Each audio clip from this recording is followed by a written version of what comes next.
I'm Steve Tharinger. Good to talk to you again. I'm the representative from the 24th Legislative District, which is Jefferson, Clallam, and Grays Harbor County.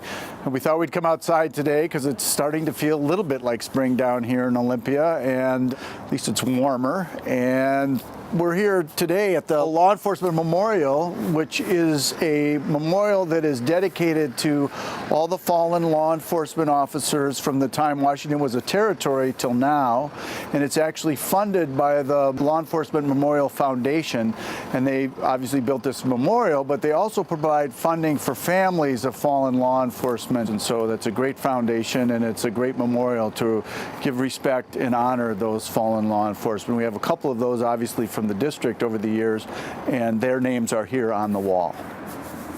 Let's talk about transportation. Does the shortfall in the state's operating budget affect the transportation budget at all? No, actually, we're just starting with the spring and the last month of the session. We're starting to look at the budgets, and the first one to come out is the transportation budget.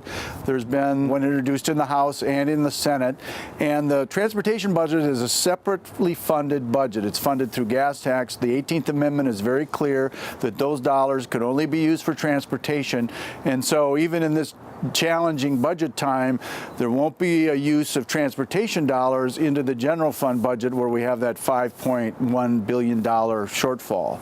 The transportation budget in the House is about $8.9 billion. About 5.3 of that is for capital investment, and the remainder is for general operations.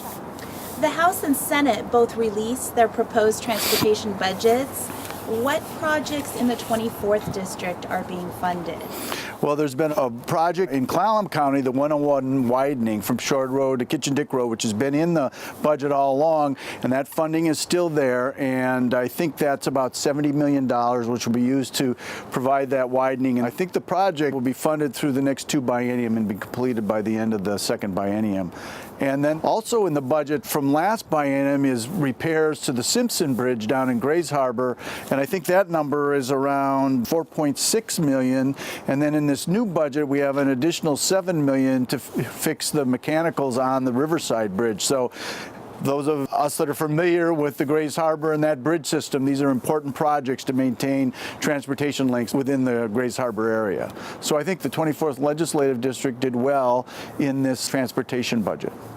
You talked in your last video update about ferries and the hope that there would be funding for new ferries on the Port Townsend Keystone route.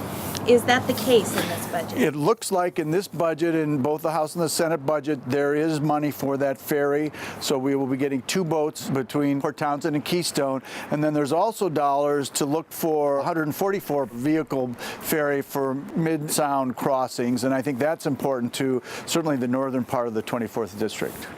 Now that the House has released its transportation budget, when will it be voted on, and then what's the next step after? We're scheduled to vote on the transportation budget tomorrow. That could take most of the day because there'll be a lot of amendments and a lot of discussion about projects to be in or out. But I think probably by the afternoon of tomorrow, we will have adopted our House transportation budget. And that, as I said, is the first of several budgets we'll be working on over the next month or so. That's great. Thank you very much. Thank you. And if you have any questions, don't hesitate to contact my office about the budget process or anything else that you're interested in getting an answer for as far as Washington State government. Thank you.